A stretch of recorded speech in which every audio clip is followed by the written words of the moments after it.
All right, good evening. I'll bring this regular city council meeting to order. If we could please rise for the invocation by Pastor Alexis Talbot from the Sebastian United Methodist Church, followed by the Pledge of Allegiance. Let us pray. Mighty and powerful God, as we move through this Christian season of Lent, may we be mindful of what it means to give of our time, our talent, and our treasures. I'm grateful for the City Council and all the time and talent and even treasures that they give to make this city beautiful and functional and exceedingly wonderful. I pray that for this meeting this evening, that we would take on the words of Jesus and be wise as serpents and gentle as doves, as important decisions are being made, as deliberations are commencing, as we move through this agenda. And I pray a blessing on all who stand before us. And it is in your name, the name that of the one that I worship, Jesus, that I pray. Amen. Amen. I pledge allegiance to the flag of the United States of America and to the republic for which it stands, one nation under God, indivisible, with liberty and justice for all.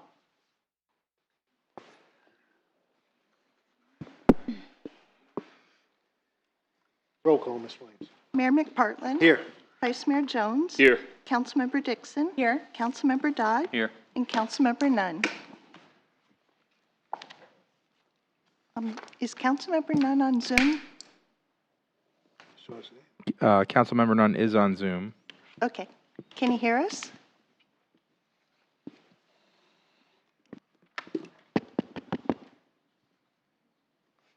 Councilmember Nunn, can you hear us? We'll come back to him. Okay, we'll come back to him. Any agenda modifications, Council? All right. Leads us up. First off, we have a presentation from our sheriff, Eric Flowers. Good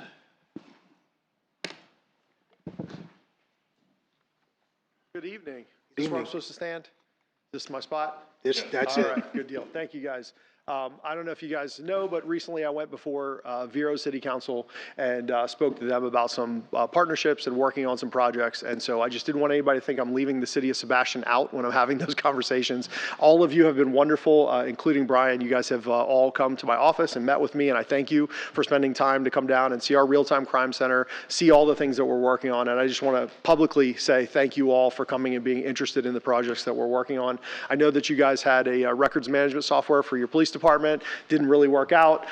We worked out a great deal. You guys aren't currently in the process of looking at something new, but Vero is, and they're bidding for it right now. And we worked out a deal with our records management software to be able to give you guys and Vero a better deal if you both come on. We can talk about specifics and dollar amounts if that's something you want to hear about later. My phone's always on to you guys. But I also want to offer the same thing I offered to them, is leveraging purchasing power. If you guys have any projects or anything that you want to do, and we're already buying it, from body cameras to cars to anything like that, please let us help you do that. In the state of the world that we're in right now with Doge and trying to save money and doing things better, I'm always trying to do that. And so if there's a way that I can help the council, that I can help the police department, I want to do that. And I'm offering those services to you guys. I have a great relationship with the chief. We're actually going down on Tuesday to see St. Lucy's Unified Dispatch Center, which is a great step forward. The chief of Vero is going with us as well. So we've had some great conversations on that, and I think we're just doing really well. So I just want to come by and say thank you for all that you guys are doing. Thank you for the partnership, and thanks for your chief. He's doing a great job up here.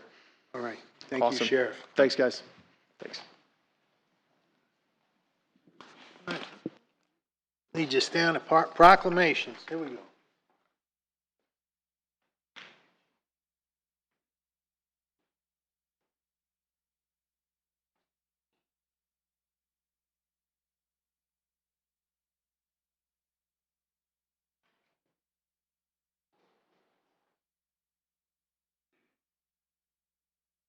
have is for our National Public Safety Telecommunications, our 911 operators. Coming on up.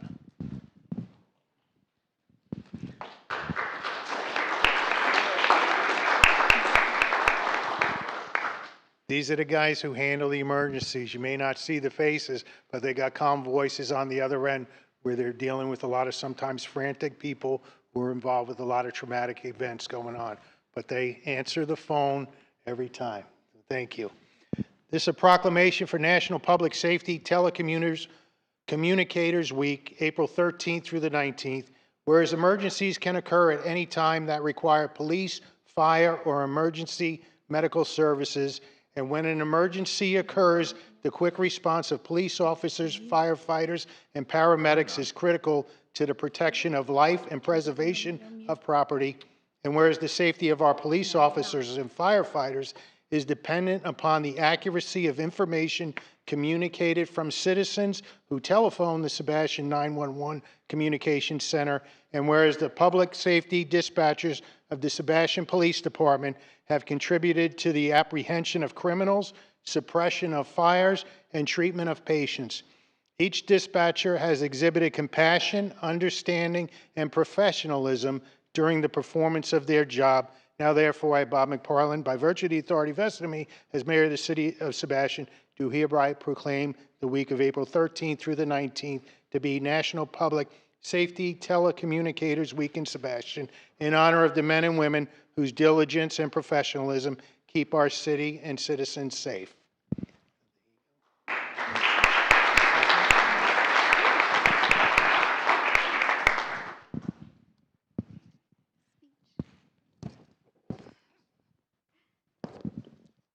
Thank you for this incredible honor. We want to express our gratitude to all of our colleagues and the entire dispatch team. This recognition reflects our collective efforts. We're proud to serve our community and look forward to continuing our important work together. Thank you. Very good job. Thanks again. Thank you. Sure.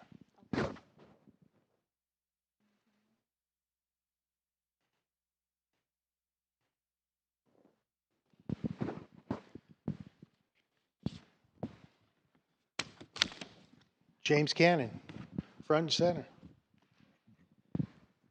Our next proclamation is for Water Conservation Month, which is April. All right.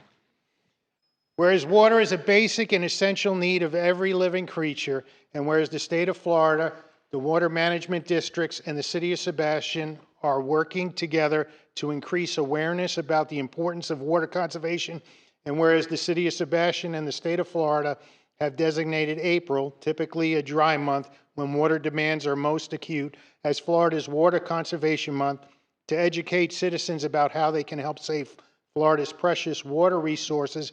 And whereas the city of Sebastian has always encouraged and supported water conservation through various educational programs and special events, and whereas every business, industry, school, and citizen can make a difference when it comes to conserving water, and whereas efficient irrigation design, programming, and maintenance can conserve water, the city of Sebastian will encourage citizens and businesses to evaluate their irrigation systems for potential efficiency enhancements. And whereas conserving water limits stormwater runoff and reduces stormwater discharge into nearby water bodies. Now, therefore, I, Bob McParland, Mayor of the City of Sebastian, do hereby proclaim April as Water Conservation Month and call upon each citizen and business to help protect our precious resource by practicing water-saving measures and becoming more aware of the need to save water. You have something, right? Sure.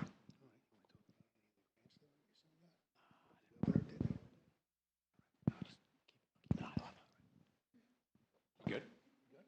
Oh, okay. So, we'll get this out of the way. I'll run. Mr. Mayor, City Council, thank you so much for this. This is the 27th year. I'll keep this real quick, too. This is the 27th year that April has been designated as Water Conservation Month in the state of Florida. It's a good reminder just to get out there, make sure that you're conserving water.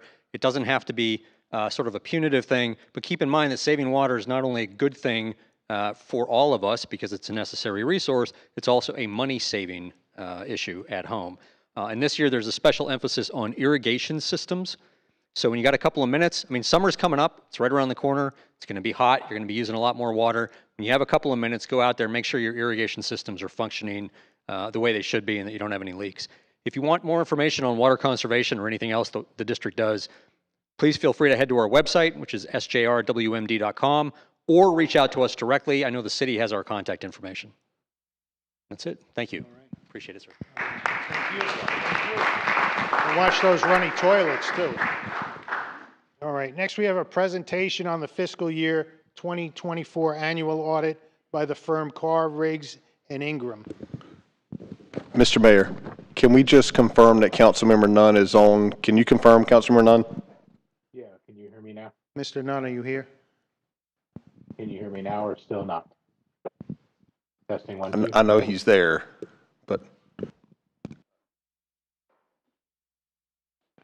He is on Zoom. Yeah, I'm here.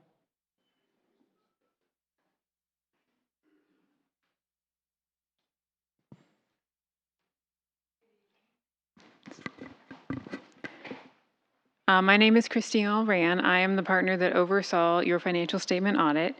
So this is for the year ending 9/30/2024. So it's roughly 6 months old. Brian Stewart, your new finance director, does have all the information so that we can file everything on time with the state to meet the deadlines that are required. I'm going to give you some highlights of your financial statements. So you did receive a clean opinion, a clean audit opinion, which is what you want.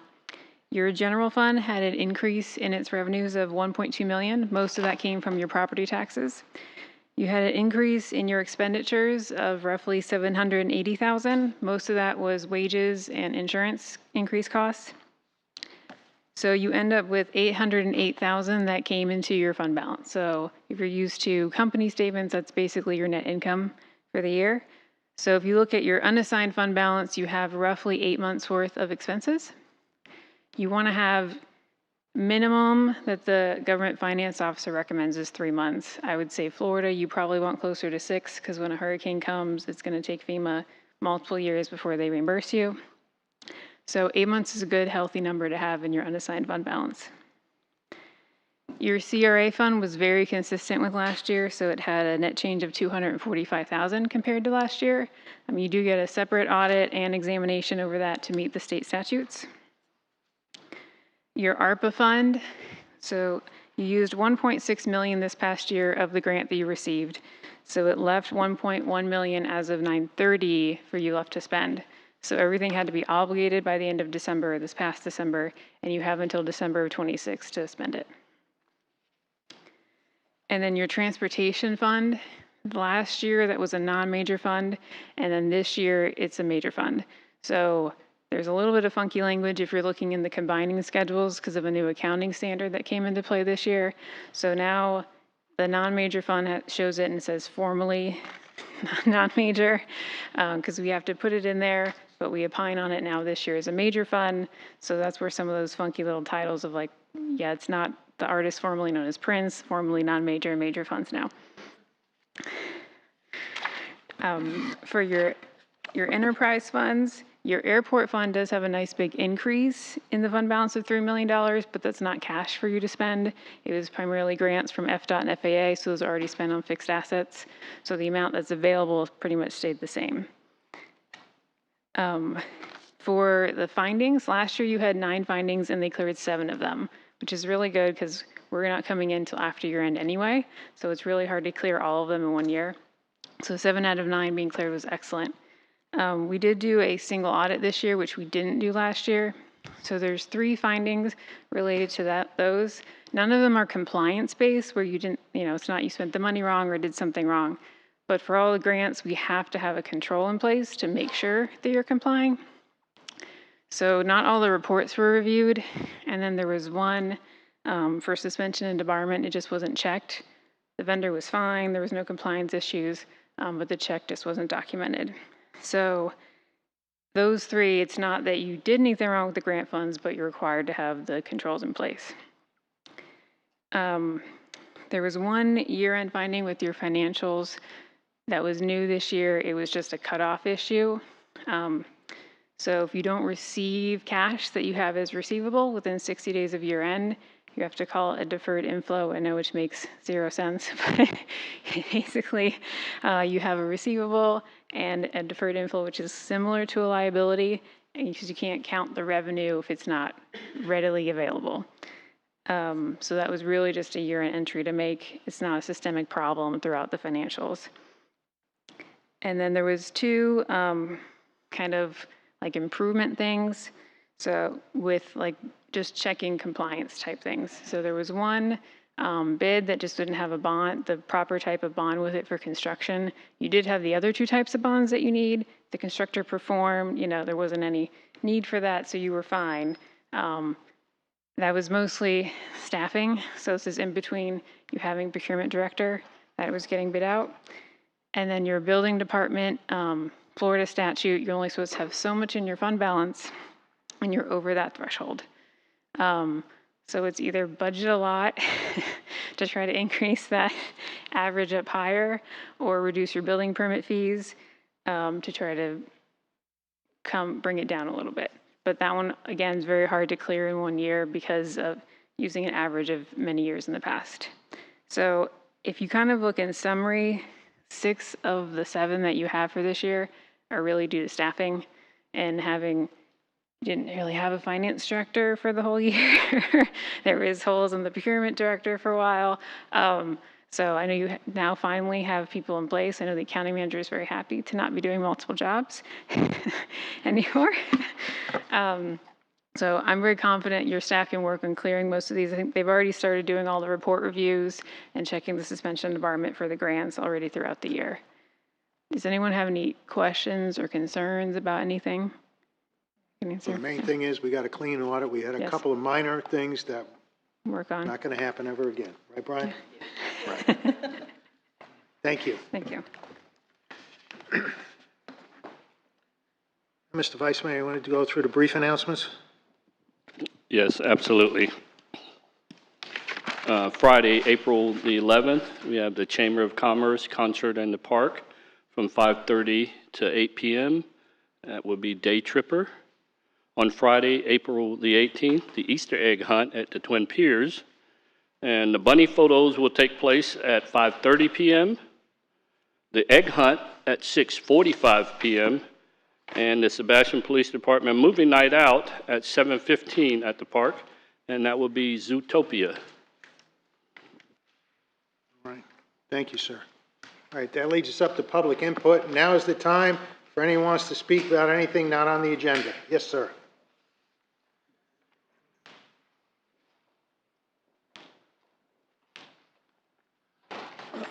My name is Brent Wallenberg, and when I come to these meetings, I never know what I'm going to say.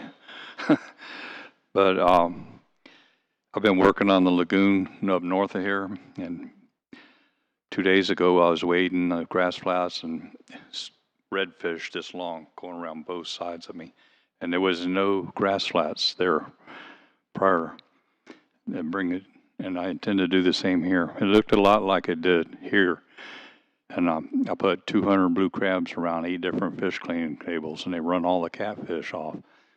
And that allows the good eating fish were being wiped out by them.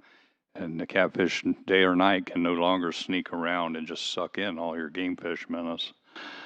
Like I say, this used to be the most productive fishery on the planet right here. And 2 generations don't even know that. It's really heartbreaking what it used to be compared to what it is. But I'm 15 years into this, and I'm older. I hope I got wiser, and I have to streamline my work because I don't have the energy. But I intend to bring the grass back, and you'll see green sea turtles, and you'll see speckled trout like you've never seen. And but I'll leave this world. Hopefully, I'll leave it better than I found it. And I appreciate y'all kind of being receptive of what I'm doing. And I can't get pinfish and grunts. They're totally gone. north of here. So if I get them in July, I hope to get 200 dozen and reinstate them. And then you bring the small and then the big come. And anyway, that's what I'm up to. Thank you, sir. I'm sorry, sir. Did I catch your name? Did you say your name? Brent Wallenberg. All right. Thank you, sir. Anyone else from the public wish to speak?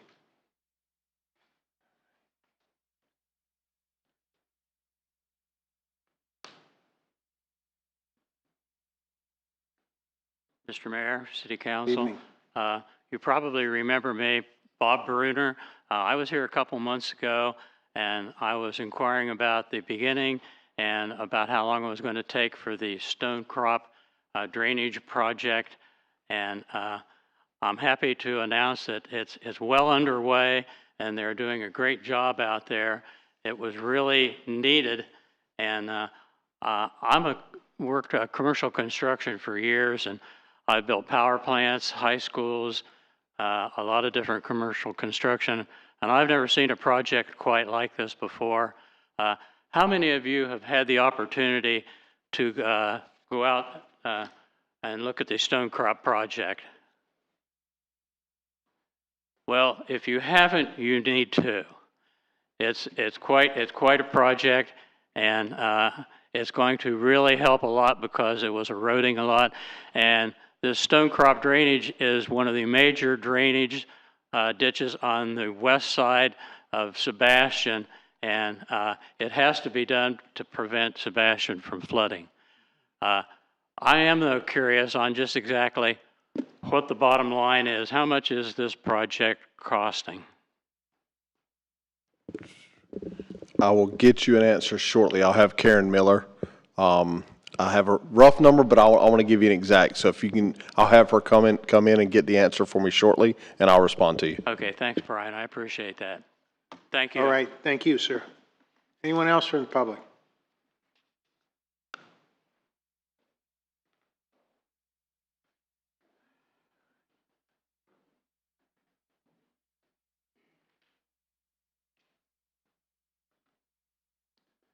Good evening, Mr. Good evening. Mayor and the council. I'm coming here tonight to ask for your assistance. I'm Nelson McCullum, 554 Gossamer Wingway in Collier Club.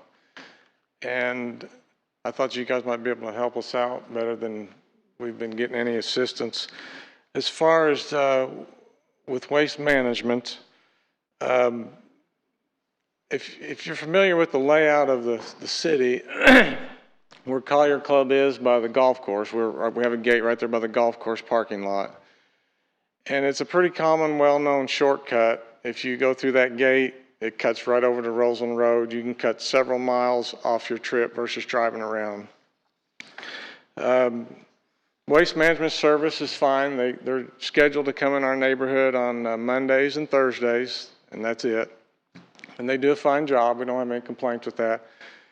But they have access to our gate to get in our neighborhood, obviously for trash, but on non-trash days, the other 5 days of the week, we don't want them in there. We don't expect them in there. And they've kind of been abusing that privilege, using that shortcut to obviously probably save miles. I've contacted them a couple times. The last time was March 20th. And just since then, they've been in 5 days that are not trash days. Typically, they're supposed to be in Monday and Thursday. They're typically in there also on Thursday or Tuesday and Friday and last Saturday too, actually. So we come to you asking you for some help on maybe contacting them, telling them to stay out of our neighborhood on non-trash days. The particular road that they're using is Brushfoot Drive. And we actually paved that road 3 years ago for $145,000. And that money was all paid by Collier Club residents, not the city of Sebastian. And we're just trying to save, wear and tear on the roads. And their trucks are probably the heaviest traffic we have come through there. So if you could help us out there, and you guys are technically, I guess you've hired them as your vendor to do the trash, and just ask them just to please, respect our gate on non-trash days. And I know they have to drive a little farther, but if you could ask them to do that and stay off the roads, you know, on the other 5 days of the week. We'd appreciate that. Thank you, sir. Thanks. Brian, you get that taken care of, right? Yes, sir. I'll take care of it tomorrow. Your truck should know. They got all the GPS on them, so they know who the violators are. Yes, sir. And I'll follow up with Mr. McCullum as well to give him information that I receive. All right, thanks, Brian. Yep. Anyone else? Yes, sir.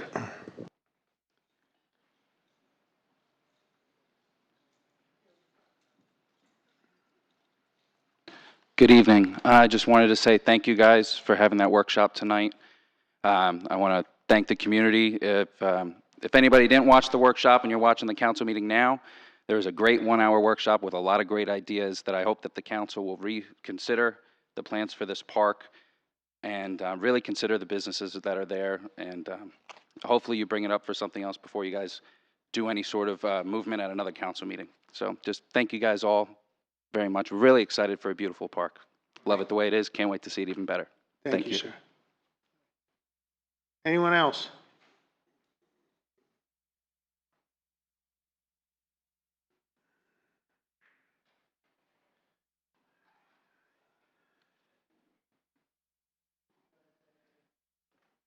Thank you, Mr. Mayor. Damian Gilliams, 1623 US 1. I also want to especially thank the city manager for getting that city workshop on the agenda before this meeting. That was important to the community, not just us as business owners, but that was important to the veterans, and you know, they should have a big input on that. The second thing that I want to thank the city manager and the staff and the council is assisting my neighbors over there on Layport Drive with putting up the speed detection radar. It made a big difference, slowing down the traffic there on Layport Drive for that family that their kids play out in the street, and did it pretty quickly. So I want to commend the city manager and staff and everybody involved. That was very nice. Now to the things that I'm not happy about. I did a public records request to find out that the city attorney's friend over there in Orlando is billing the city over $20,000 to defend my food truck. When a community that is in hospitality, that's how we make a lot of our income in this community, and I have a food truck that goes hand in hand with my business, and the city is fighting me and spending over $20,000 to tell me that I can only keep my food truck on my commercial property for only 3 days and then I have to move it. It's insane. As a public servant, I think it's your responsibility, your duty to reach out to the business owners when you see problems like that. And Bob, you've been pretty good about that, and I commend you. There are some council members, I'm not going to mention their names, do not return phone calls, which is fine. That's okay. They say they're going to return calls, but if you're going to take the job, you got to take what comes with it, and that's returning your constituents' calls, especially when it affects a business in the community, where, again, you're going to be making an attempt to shut down a busy street that everybody uses, coming off a major highway and off another county feeder road. To direct traffic into a parking lot is insane, and it makes no sense, and why it was even considered and why your engineer even brought it to your attention without really doing a typical engineering study 101, that does not make sense. So I'm hoping that you take a close look at it, and because you're affecting my value of my property, you're affecting my income. Well, it's my retirement income, but it still matters to my family. And the fact that you are shutting down that road, you know, I think everybody in this community is starting to see malicious prosecution. They're starting to see prosecutory misconduct, and we're going to be looking at law licensing very shortly. And I'm going to leave you with that. It's wrong what this city is doing to my business. Thank you, sir. Thank you, Mr. Mayor. Thank you. Anyone else from the public wish to speak? Anyone on Zoom? Mr. Mayor, if I may just give an update to the one gentleman who asked about Stonecrop. Yes, sir. So the total cost for the Stonecrop project is $2.8 million. 75% of that is funded by FEMA, so that's $2.1 million from FEMA. And can we confirm, Councilmember Nunn, are you available now? I know you've been on the whole time, but is your audio working?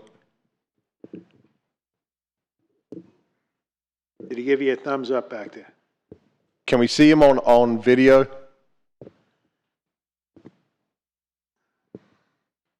He's giving me a thumbs up. All right. Okay. Okay, thank you. All right, I'll close public input. Leads us up to our consent agenda, council. Mr. Mayor, I'd like to pull item C, Item C, okay. and then I'll move approval of item A and B. Second. Got a motion and a second. Roll call, Ms. Williams. And I guess with Mr. Nunn, can hear a thumbs up. Okay. Vice Mayor Jones? Yes. Councilmember Dixon? Yes. Councilmember Dodd? Yes. Councilmember Nunn? Get a thumb up? He is giving a thumbs up. All right. Thank you. Mayor McPartlin? Yes. Thank you. All right, Mr. Dodd, you pulled item C? Oh, wait. I think it's most appropriate, since we're having those difficulties, that to try to put him on the phone so we can hear him. So I'm going to try to do that while you guys go ahead. It's because we're not seeing him or hearing him, and for him to be voting, I think we need to be cautious. And so I'll reach out to him and put him on audio if that is okay with you guys. That makes sense. That's fine. I think we. Sure. I mean, or you could consider that. 5-minute recess. Yeah. 5 minutes? All right. Otherwise, we'll put him on audio. I think that'll be better. We're going to take a 5-minute recess, see if we can get all the audio working. All right. Get Chris on here. Thank you.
Are we ready? Welcome back. We got to work around for Mr. Nunn. He'll be doing it through the phone with Brian. So item 8C. Could you turn your mic on? Nope. There you There go. we go. All right, we're So you back. ready for me now?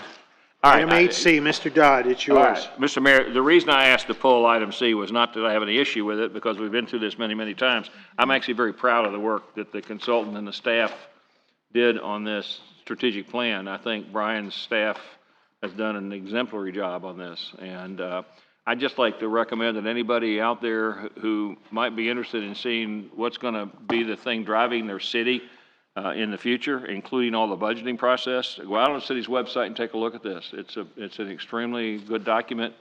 I've spent some time looking at strategic plans in other cities just to see what they were like, and then we've got one that is as good or better than most. So if you'd like to look at it, please go out to the website and take a look at it. And given that, I'd like to move approval. Second. It's easy to read, easy to follow. And I even had other cities reach out to me about who we went through to get our strategic plan.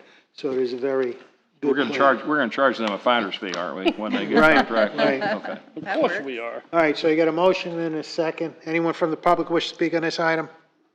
Anyone on Zoom? Recording stopped. That's All right, Zoom roll call, does Ms. that. Williams. Councilmember Dixon? Yes. Recording in Councilmember progress. Dodd? Yes. Councilmember Nunn? Yes. Mayor McPartlin? Yes. Vice Mayor Jones? Yes. Motion carries. Thank you. All right. Anyone have any committee reports?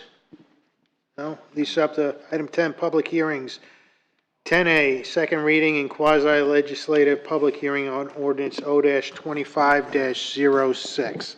Madam Attorney. Thank you, Mayor. This is ordinance number 02506, an ordinance of the City of Sebastian, Florida, amending the Land Development Code of the City of Sebastian by adding Section 54-2-7.23 to establish new standards for accessory dwelling units, amending Section 54-522.2 by establishing a definition for accessory dwelling units, amending Section 54-275 to update regulations regarding accessory structures pertaining to accessory dwelling units, amending Section 54-264 by deleting conditional use criteria for guest houses, amending Sections 54-5.21 and 54-5.22 by deleting guest houses as conditional uses from the RE40 and RS20 zoning districts, providing for severability, conflicts, codification, scrivener's errors, and providing for an effective date. This is a second and final reading. Thank you, sir. All right, thank you. Council, any ex parte communication? No. Mr. Ben, can you confirm no ex parte? Councilmember Nunn, are you on Zoom now? No ex parte communication. He said no ex parte Okay, communication. very good, very good. All right, Ms. Bosworth. Hello, good evening, Council. This is the second reading of the ordinance that will introduce accessory dwelling units into our residential area, single family. We included in our staff report, we did meet with some council people and address some of their concerns. What is different from the first reading that you read, we did tweak a few things. You see that in red. I have to disclose that the version of the proposed ordinance that's in Granicus that I think a lot of the public and what you may have gotten in your packet, I think inadvertently deleted, or it's not shown in blue. The underline and the strikeout, you just got a clean version with the changes in red. And so I think the city clerk gave you a copy of what you should have, which was the underline, the strikeout, what's going to be added, what's deleted, including what we did in red. So also I wanted to, before we go to questions, if I can do a quick presentation, I'll kind of go through this code, and we also have a few, we took some actual surveys of some houses in town, a larger lot, a corner lot, an interior lot, and a double lot that we can kind of give you some visuals of what some ADUs may do. And then, of course, if you have any questions. We'd like to, the applicants are here. If after I'm done, you still have some additional questions for them. And we'd like to, their presentation from the first reading, include that in this record for the second reading, and if you have additional questions. All right, thank you.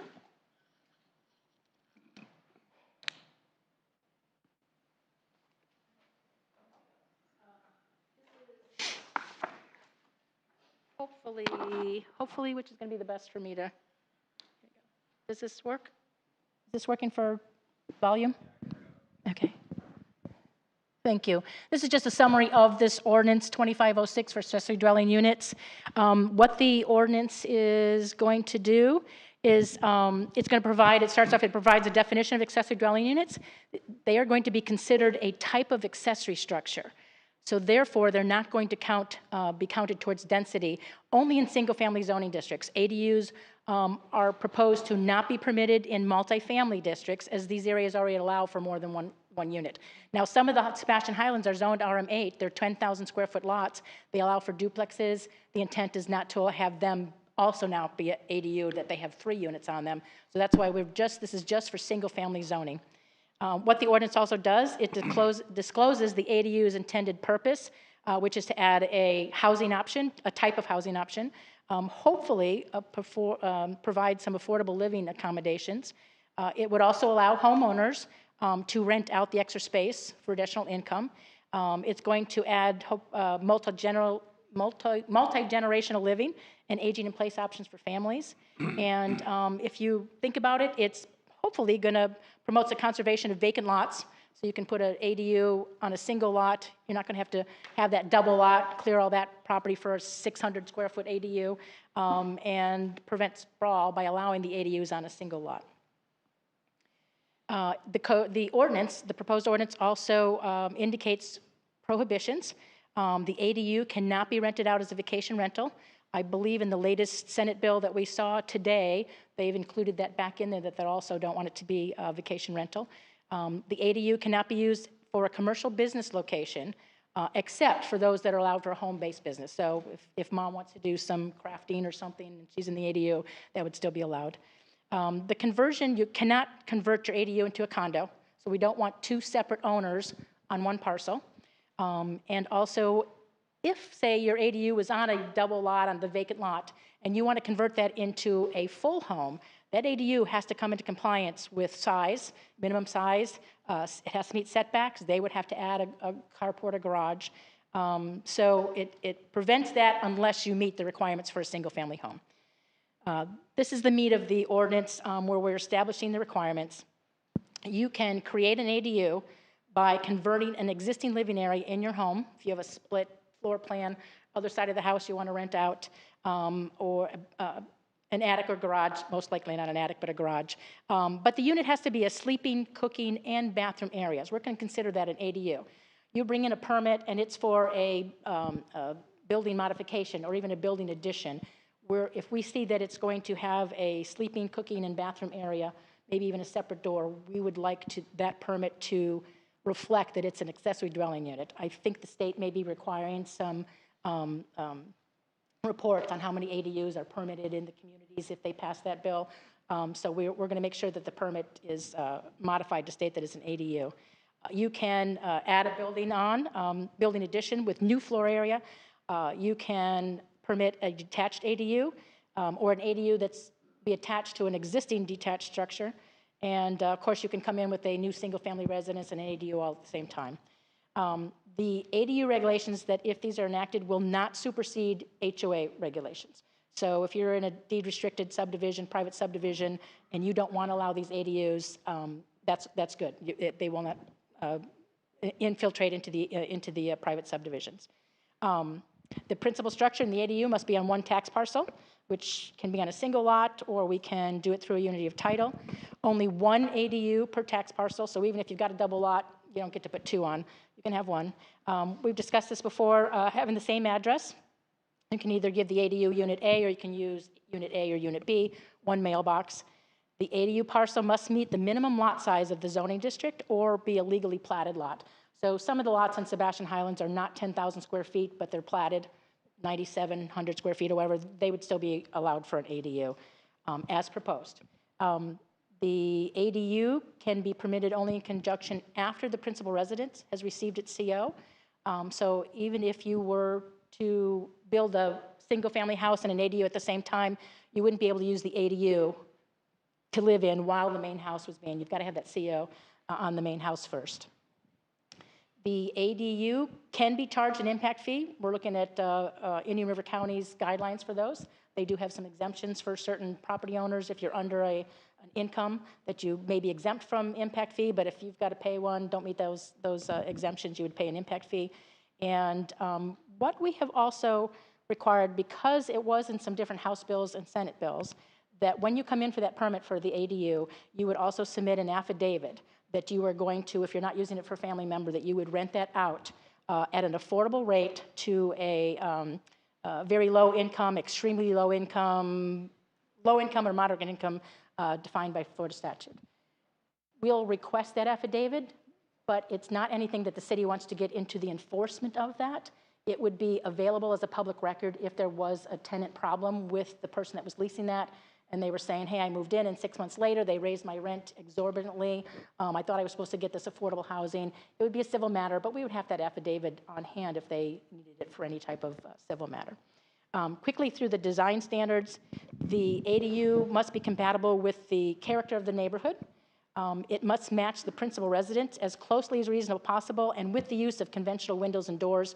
Why we have added that, there would be a possibility that you may have a 450 square foot she shed right now, or a detached garage or something that you would want to convert into an ADU with an overhead door and small windows. We're saying, hey, you've got to have conventional windows, and also the conversion of that has to meet Florida building code. So you just couldn't take a shed and turn it into an ADU. You've got to pull the permit. The building department and inspectors are going to review that for any electrical and plumbing and that meets residential Florida building code. We're also going to look to make sure that the placement of that ADU is in the best placements that you can share a driveway or share a backyard. Mobile homes and RVs cannot be used as an ADU. We require permitting, and it has to meet the Florida building code. With regards to the size, and this is important, it cannot be larger than 50% of the principal residence under air, or 1,000 square feet max, no smaller than 300 square feet. And we'll show you how that'll apply in some of our examples. The zoning district regulations must be met regarding required setbacks, building coverage, that's another really important one, and impervious and open space. So you still have to meet what we already enforce on those lots. 1 story, unless you have a 2-story house, you could get a 2-story if you're putting a ADU on top of a detached garage, but it cannot be higher than the existing house. So if the house is already 2-story or has a roof peak of 27 feet, you might be able to get a 2nd story, but not higher than the house. They have to connect to water and sewer if available, or they have to meet the health department requirements. And if the health department says you need to increase your septic tank size or you need a newer model, they will have to do that with the permitting. I wanted to put in, I quoted exactly from the proposed ordinance on parking because that was a concern. We had to consider this on what we have seen in some of the House bills and Senate bills, which some of them were requiring that we could not require extra parking. Sometimes they were taking that out. What we felt was safe is the way we worded it was that when that permit comes in, zoning staff will look at it, and that adequate on-site parking had to be provided to support the use of both the principal resident and the ADU.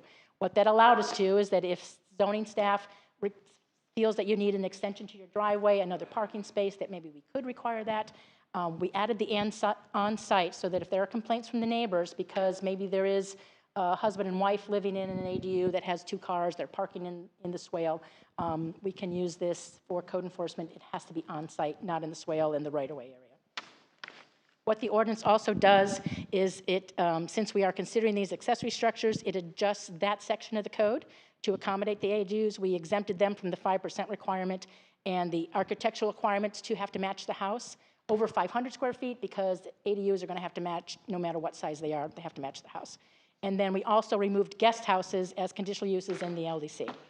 So the first lot we're going to look at is one that's close by here, Main Street. It's an oversized lot. When permits come in, zoning department has this compliance checklist that we use. So we were able to pull this. And as you can see, the square footage of the lot is 13,000 square feet. The maximum building coverage at 30% could be close to 4,100 square feet. The size of the house, it was a small house. They were under air. They were 1,239. You multiply that by 50%, the largest ADU that this property would get would be 619 square feet. When we add that to the total building coverage, 2,101, it is smaller than that 4,100 square feet.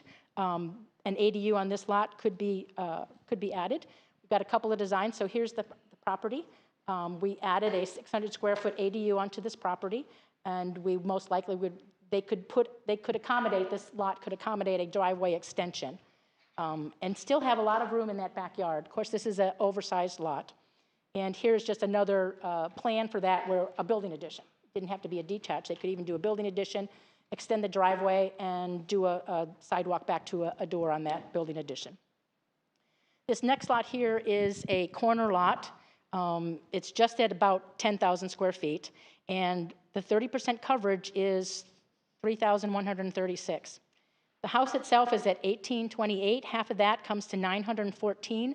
When we add the 914 square foot maximum size it could be to the total building coverage, now remember, the total building coverage is going to be a porch or a garage. It's not the under air one. As you can see, that is over the allowed 30%. So they could not get that maximum size. They could do 774. If they maxed that out, they couldn't do any shed. They couldn't do any accessory structures. But here's a corner lot. And we did the accessory structure right at 400 square feet. It would fit on, and we would be able to do a driveway. Now, our ADU code is going to require that to match the house exactly. This could be a silver metal corrugated shed with the exact same thing, and it would not have to match the house at that size. The ADU code would require this to match the house with materials and roofing materials. The next one is an interior lot that is less than 10,000 square feet. And as you can see, they have also an 1,800 square foot house. 50%, it's about the same. They could go up to meet the 30%, a 607 square foot ADU. So we have this. This was a tighter fit because this was a smaller lot, and this we put at a minimum. This is a 300 square foot ADU in the back there. We're assuming at that size you've got somebody that possibly doesn't have a car or one car. I don't think we would require any additional parking or in the driveway. Now, if they convert, this is the same house, and they convert the garage into an ADU, to meet the requirement for the principal structure, they would have to add a carport because our code does require every single family house has to have a carport. Again, doable. It's a little tighter fit. This is an interior lot and a smaller ADU. The last one is a double lot. They had a 1,500 square foot house. They could go up to 785 square feet, even though they've got a very large double lot. But this was actually from an application that had a detached garage. They also would have room for up to a 750 square foot ADU, would have plenty of room in that auxiliary driveway. So this hopefully at least put it into perspective on survey how some of these ADUs could fit on these lots. And I think that's kind of that.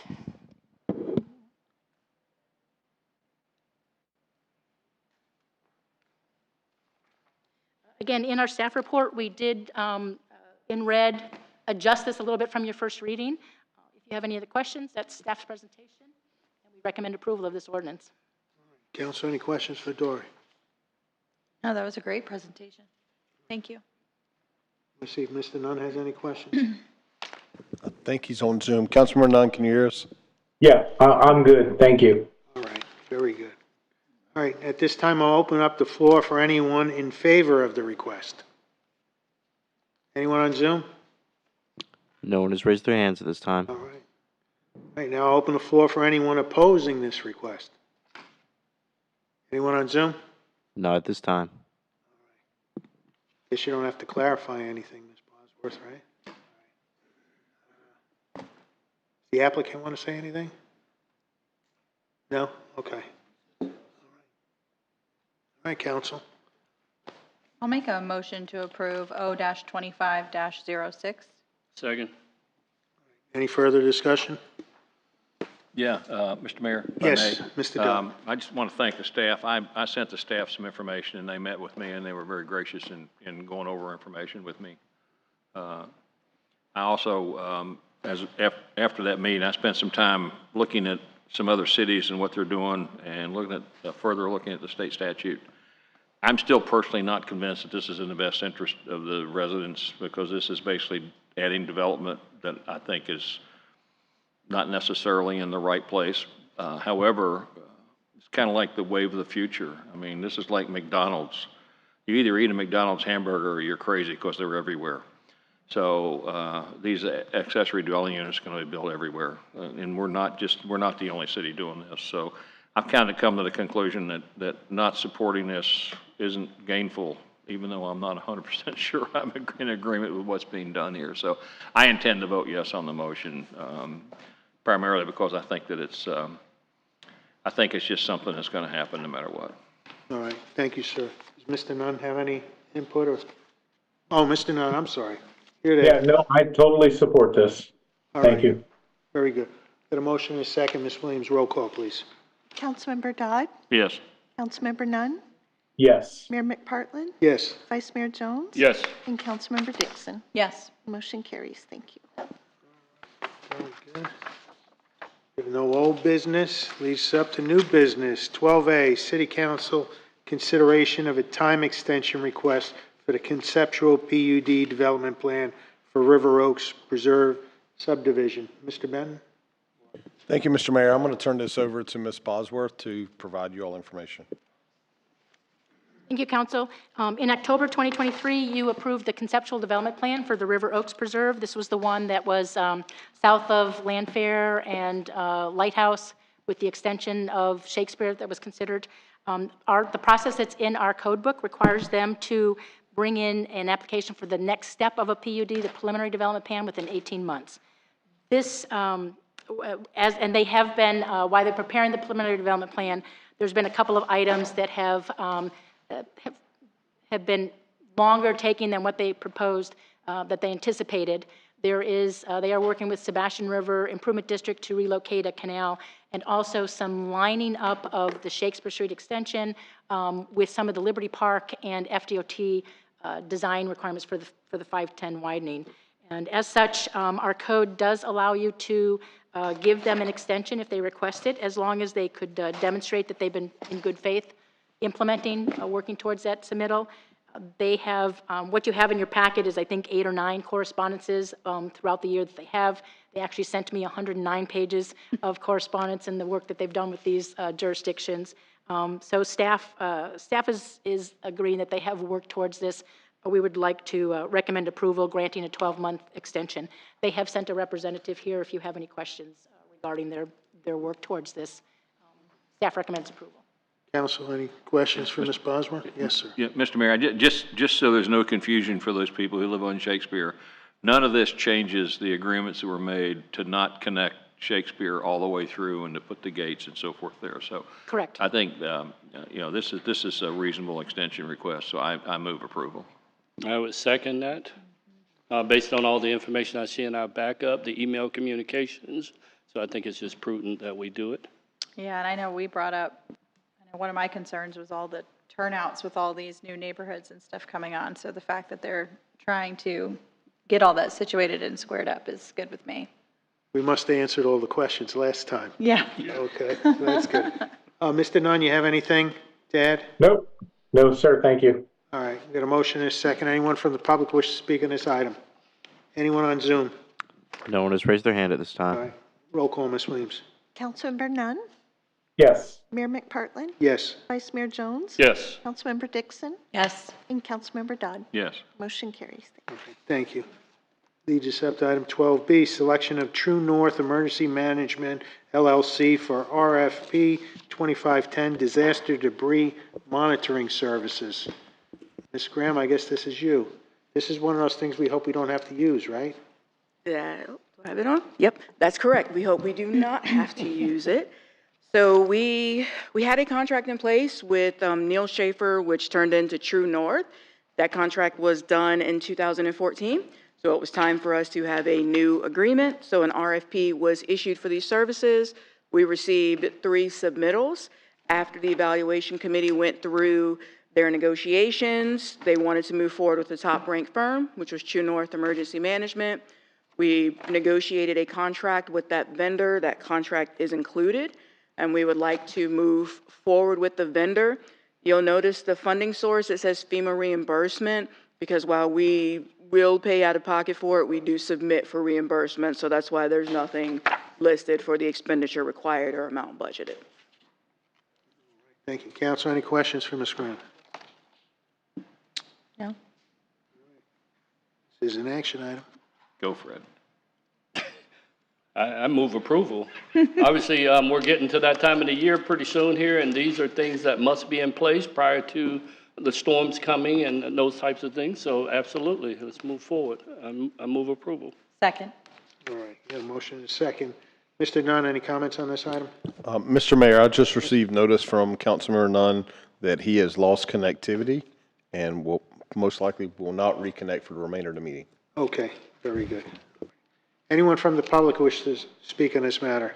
Anyone on Zoom? Not this time. Roll call, Ms. Williams.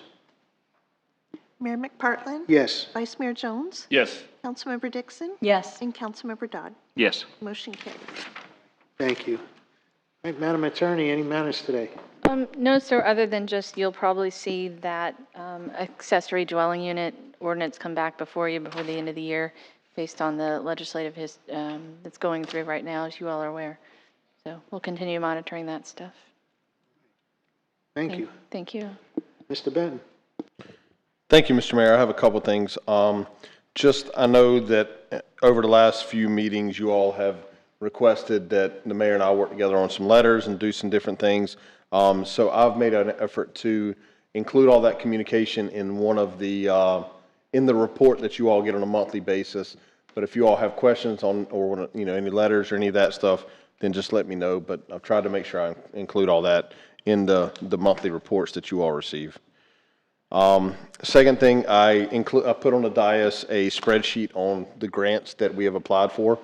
Just want to clarify that I did not include the FAA or FDOT grants that are for the airport.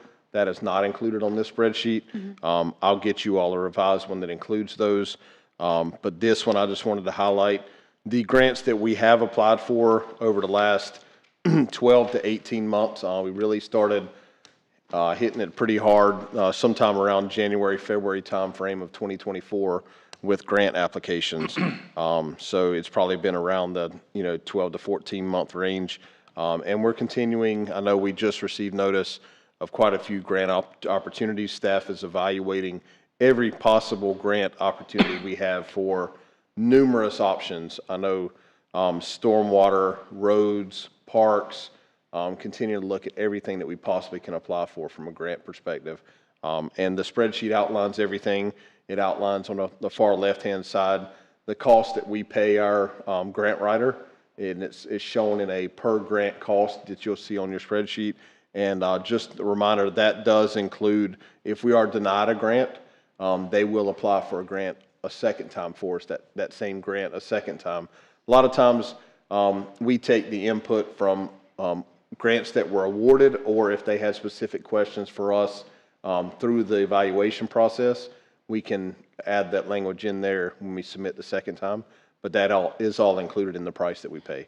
So the spreadsheet is outlined for you all. It includes our matching portion, whether we've gotten approval, denial, or if it's currently a pending application, and we'll continue to update that for you all on a monthly, every other month type basis, so you all have that information as well. All right, thank you, Brian. I mean, do you think it's feasible? Are you happy with the grant writer that we're kind of contracting with, or should we hire someone? Yeah, I mean, I personally think, I mean, you'd be hard, I mean, we've been over a year, that number of grants that we've applied for, we've been pretty successful. The firm that we use is continuously communicating with many of the agencies. I know yesterday or today we got some questions. Mr. Blankenship received some questions from the Florida Communities Trust grant, and he immediately spoke at our grant writer, and he's like, no, that was all included in the packet. I'll address it directly for you. So he has those communications and those contacts at a lot of these state level and federal level that he communicates directly with them. So I've been really happy with the results.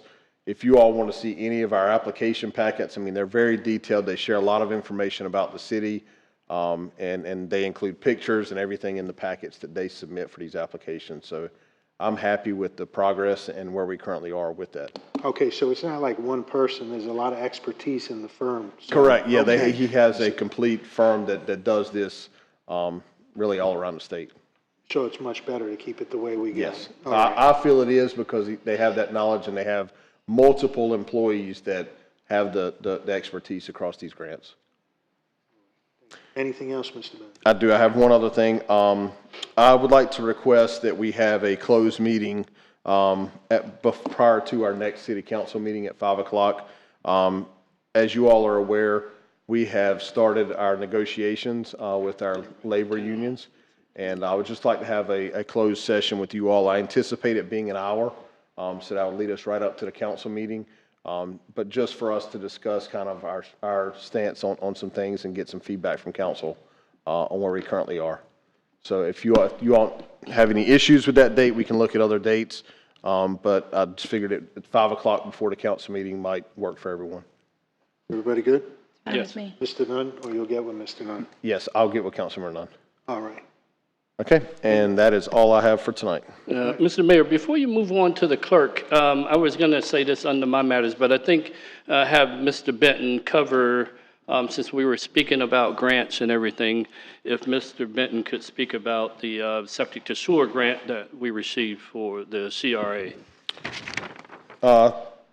Thank you, Vice Mayor. So yes, I did want to, announce that we had applied for a grant underneath the Central Interior Lagoon. There was $100 million allocated for areas that were in the basin management for the Indian River Lagoon that was allocated from the governor. And we applied for a grant for that, specifically for our CRA area to get the conversions from septic to sewer. That grant was $3.6 million. There is a match that is required by the city, and that match is roughly $190,000. So a really small match on that grant there. And so with that, our plan, we're currently in communication now with FDEP.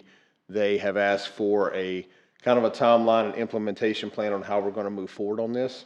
And so we're working with them to get clarification on making sure that everything that we want to entail is perfectly suitable and how we go about bid process and piggybacking off of contracts to be able to assist our residents with their connection to the county sewer when it is available.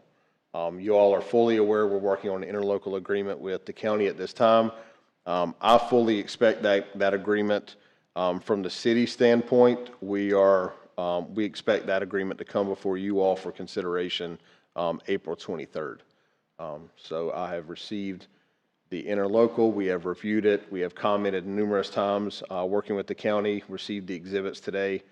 So our anticipation, unless there's anything that's unexpected that happens, is that will be coming back to you all at the next meeting. But in the meantime, we are working with FDEP to clarify some things and try to get everything in order so that we can really kind of roll this information out to the public. At this time, we just don't want to, we're announcing the award. We've got the award from FDEP for $3.6 million for the CRA area conversion, but kind of giving specifics, we're just waiting to make sure we have everything in order with FDEP and making sure we're meeting their requirements. All right, thank you, Brian. Ms. Williams, do you have anything for us? And me, I thought the workshop went well this evening. I wish everybody hung around for the regular meeting. I know. So that's all I have. Mr. Nunn, you have any? Oh, he's gone. All right, Ms. Dixon. I'm good, thank you. You're good? Happy Easter, everyone. Thank you. Mr. Dodd.